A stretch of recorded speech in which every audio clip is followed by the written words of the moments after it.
Hello my lovelies, welcome back to my channel. So last week Sunday was amazing.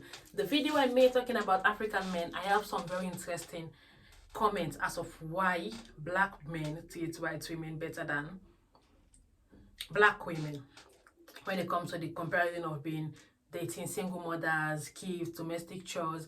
There were a lot of comments that some I deleted because some were being rude. I don't like it. I don't like when people be disrespectful. You're entitled to your opinion, so allow someone else to be entitled to theirs. So there was a lot of things that people were talking about that really got to me, and I was like, I'm going to discuss them briefly, and I'll discuss what I want to talk again later. There was someone was thinking about this. Someone mentioned that white women, African women, deal with the same. Okay, this was talking about us African women, what we go to. The other person was talking about this, my sister, the level of inconsistency in our sister is pretty much high and so frustrating. One thing I hate is a lie, especially cheap lies, and our sisters can lie to us in every given opportunity. You and I know white women are consistent and reliable. If they're no longer in love with you, they are not afraid to tell you. Whereas our sister keep pretending as if you are still the one when you're no longer in their thoughts, and until you find someone that is way better than you.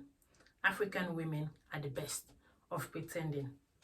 This comments is amazing.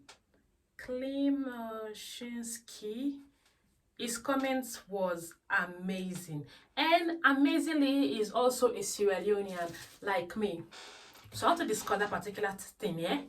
When it talks about African women are very good at pretending and not coming out and expressing, like when you don't want a man anymore, go out and say, I don't want you anymore, like we are done, the relationship is over.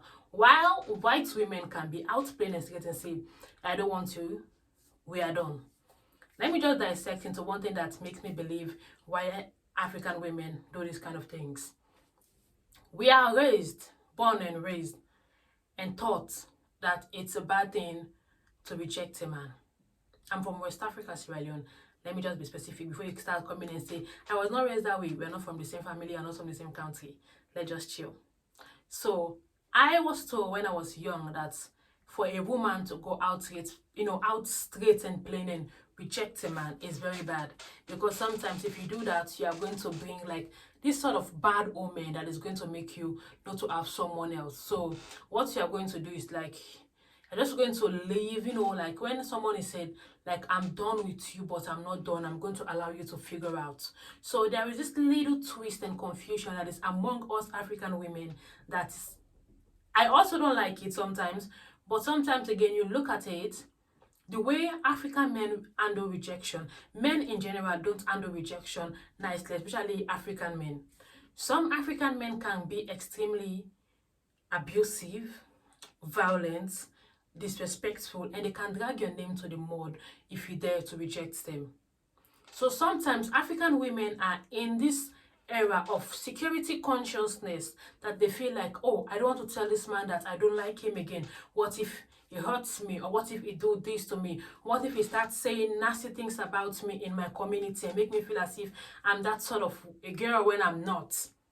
So the best we can do is try to pretend with a man until it gets that, the reception is no longer warm, it's cold. Then they will figure things out and then they'll walk away. Sometimes we do act that way. But then someone else mentioned about talking about light. I hope I've defined that very clearly for some of you to understand why African women are in this habit of pretend. Because not only African, I've seen, since I moved to France, I've been active on social media. I started my YouTube channel in 2020, and I've been active with social media activities and seeing what is happening around the world. I'm a very nosy person. So I've been seeing articles of women that reject men and get killed. It was all over the TikTok some months back. There are so many cases of that nature. When a woman finally said, okay, I'm done with you. Men don't handle rejection very well. So sometimes we just keep pretending until they are tired and walk away. The guy talk about until the woman finds someone that is better. I love that guy's comment. Talk about the woman finding someone that is better and then walk away with the other person. That I have to disagree. Not every woman will do that. Some, like I said, the fear for their lives and the priority of their security and safety and that of their family. Some men can be very aggressive and violent and even extend that to your family and said, if you don't want me, I'm going to find you, I'm going to hurt you and everyone that is behind you. It happens sometimes. We have seen the headlines, we have seen news upon news upon news of that nature. We'll see break up, the other spouse will go after the other spouse. It has happened. So women, we tend to be loud sometimes. We can be loud if we want to. We tend to be outspoken. We tend to be these strong women outside. But deep inside, we are a little bit scared. Not even a little bit. We have that fear. But we don't let out our fear so men will not intimidate us, try to walk all over us. But our security is far more important than love sometimes. A woman can be out of love with a man, especially when you're dealing with an African man. We will keep it inside of us and bear till the end. I grew up in Sierra Leone, like this guy is also a Sierra Leonean. I grew up in Sierra Leone. I watch aunties, neighbors, elderly women, that I see them with their husbands. I know they are not happy. I know like the love for this man is no longer there. But our aunties will stay. They will receive the domestic abuse, both physically and verbally, even in front of their kids. They will not walk away. They'll just be pretending and acting. Some will even be in unhappy marriages until the day that they die. That is why African women tend to keep quiet and pretend and don't come out plain and say, I don't want you again, it's over. No, we are scared. We are afraid. Sometimes also, if there is a child involved, that is one of the biggest obstacles. It's not, a child is a blessing, don't get my words twisted. But sometimes we want to walk away. You see a situation that is, we were once in love, but the love is no longer there. I have to walk away. I have to protect my child. But then we start thinking again, what would happen to me if I leave this home? Am I going to be safe? If anything dares happen to me, who is going to look after my child the way that I will look after my child? The safety of our children and our family members is the biggest priority to us. It is not weakness. We were born and raised in that way. African women are taught to be strong.